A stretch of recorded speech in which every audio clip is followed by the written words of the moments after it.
খুব দুঃখের ব্যাপার। এতক্ষণ যা বললাম এখন আবার শেখ হাসিনা বলতে হচ্ছে। আমি এখন মাননীয় স্বাস্থ্য পরিবার কল্যাণ মন্ত্রীর পক্ষে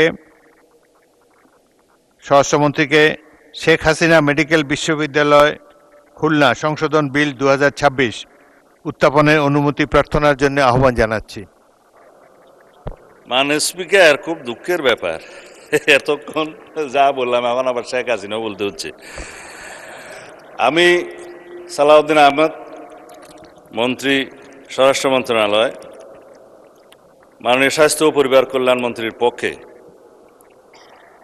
প্রস্তাব করছি যে উত্থাপন করার জন্য শেখ হাসিনা মেডিকেল বিশ্ববিদ্যালয় খুলনা আইন 2021-এর সংশোধনকল্পে আনিত একটি বিল, শেখ হাসিনা মেডিকেল বিশ্ববিদ্যালয় খুলনা আইন সংশোধন বিল 2026 মহান সংসদে উত্থাপনের জন্য অনুমতি প্রার্থনা করছি। মাননীয় মন্ত্রী, আপনি বিলটি উত্থাপন করুন। ধন্যবাদ মাননীয় স্পিকার। আমি সালাউদ্দিন আহমেদ, মন্ত্রী স্বরাষ্ট্র মন্ত্রণালয়, মাননীয় স্বাস্থ্য ও পরিবার কল্যাণ মন্ত্রীর পক্ষে প্রস্তাব করছি যে শেখ হাসিনা মেডিকেল বিশ্ববিদ্যালয় খুলনা আইন 2021-এর সংশোধনকল্পে আনিত বিলটি, শেখ হাসিনা মেডিকেল বিশ্ববিদ্যালয় খুলনা সংশোধন বিল 2026 উত্থাপন তো করেছিলাম মনে হয় মাননীয় স্পিকার, এখন অবিলম্বে বিবেচনার জন্য আপনি উত্থাপন করুন। মহান সংসদে উত্থাপন করছি মাননীয় স্পিকার। ধন্যবাদ মাননীয় মন্ত্রী। শেখ হাসিনা মেডিকেল বিশ্ববিদ্যালয় খুলনা সংশোধন বিল 2026 সংসদে উত্থাপিত হলো।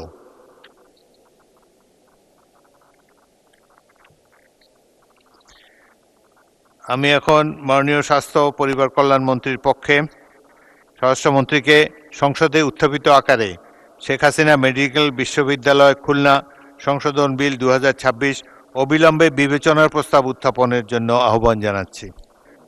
ধন্যবাদ মাননীয় স্পিকার। আমি সালাউদ্দিন আহমেদ, মন্ত্রী স্বরাষ্ট্র মন্ত্রণালয়, মাননীয় স্বাস্থ্য ও পরিবার কল্যাণ মন্ত্রীর পক্ষে প্রস্তাব করছি যে শেখ হাসিনা মেডিকেল বিশ্ববিদ্যালয় খুলনা আইন 2021-এর সংশোধনকল্পে আনিত বিলটি, শেখ হাসিনা মেডিকেল বিশ্ববিদ্যালয় খুলনা সংশোধন বিল 2026 অবিলম্বে বিবেচনার জন্য গ্রহণ করা হোক। সংসদের সামনে প্রশ্ন হচ্ছে, সংসদে উত্থাপিত আকারে শেখ হাসিনা মেডিকেল বিশ্ববিদ্যালয় খুলনা সংশোধন বিল 2026 অবিলম্বে বিবেচনার জন্য গ্রহণ করা হোক। যারা এই প্রস্তাবের পক্ষে আছেন তারা হ্যাঁ বলুন, যারা এই প্রস্তাবের বিপক্ষে আছেন তারা না বলুন। আমার মনে হয় হ্যাঁ জয়যুক্ত হয়েছে, হ্যাঁ জয়যুক্ত হয়েছে, হ্যাঁ জয়যুক্ত হয়েছে। অতএব সংসদে উত্থাপিত আকারে শেখ হাসিনা মেডিকেল বিশ্ববিদ্যালয় খুলনা সংশোধন বিল 2026 সর্বসম্মতিক্রমে অবিলম্বে বিবেচনার জন্য গৃহীত হল। মাননীয় সদস্যবৃন্দ, বিলটির উপরে দফাওয়ারি কোনো সংশোধনী নেই। আমি এখন বিলের দফাগুলো সংসদের সামনে পেশ করছি। সংসদের সামনে প্রশ্ন হচ্ছে, বিলের দফা 2, 3, 4, 5, 6, 7, 8, 9, 10, 11 এই বিলের অংশ হিসাবে গ্রহণ করা হোক।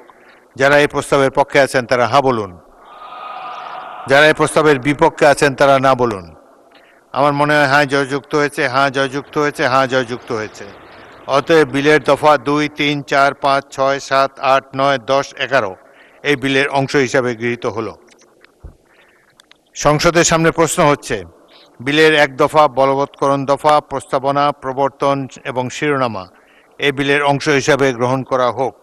যারা এই প্রস্তাবের পক্ষে আছেন তারা হ্যাঁ বলুন, যারা এই প্রস্তাবের বিপক্ষে আছেন তারা না বলুন। আমার মনে হয় হ্যাঁ জয়যুক্ত হয়েছে, হ্যাঁ জয়যুক্ত হয়েছে, হ্যাঁ জয়যুক্ত হয়েছে। অতএব বিলের 1 দফা বলবৎকরণ দফা, প্রস্তাবনা, প্রবর্তন এবং শিরোনামা এই বিলের অংশ হিসাবে গৃহীত হলো। মাননীয় স্বাস্থ্য পরিবার কল্যাণ মন্ত্রীর পক্ষে স্বরাষ্ট্রমন্ত্রী, আপনি বিলটি পাশ করার প্রস্তাব উত্থাপন করতে পারেন। ধন্যবাদ মাননীয় স্পিকার। আমি সালাউদ্দিন আহমেদ, মন্ত্রী স্বরাষ্ট্র মন্ত্রণালয়, মাননীয় স্বাস্থ্য ও পরিবার কল্যাণ মন্ত্রীর পক্ষে প্রস্তাব করছি যে শেখ হাসিনা মেডিকেল বিশ্ববিদ্যালয় খুলনা আইন 2021 এর সংশোধনকল্পে আনিত বিলটি শেখ হাসিনা মেডিকেল বিশ্ববিদ্যালয় খুলনা সংশোধন বিল 2026 এই মহান সংসদে উত্থাপিত আকারে পাশ করা হোক। সংসদের সামনে প্রশ্ন হচ্ছে, সংসদে উত্থাপিত আকারে শেখ হাসিনা মেডিকেল বিশ্ববিদ্যালয় খুলনা সংশোধন বিল 2026 পাশ করা হোক। যারা এই প্রস্তাবের পক্ষে আছেন তারা হাঁ বলুন, যারা এই প্রস্তাবের বিপক্ষে আছেন তারা না বলুন। আমার মনে হয় হ্যাঁ জয়যুক্ত হয়েছে, হ্যাঁ জয়যুক্ত হয়েছে, হ্যাঁ জয়যুক্ত হয়েছে। অতএব সংসদে উত্থাপিত আকারে শেখ হাসিনা মেডিকেল বিশ্ববিদ্যালয় খুলনা সংশোধন বিল 2026 সর্বসম্মতিক্রমে পাশ হলো।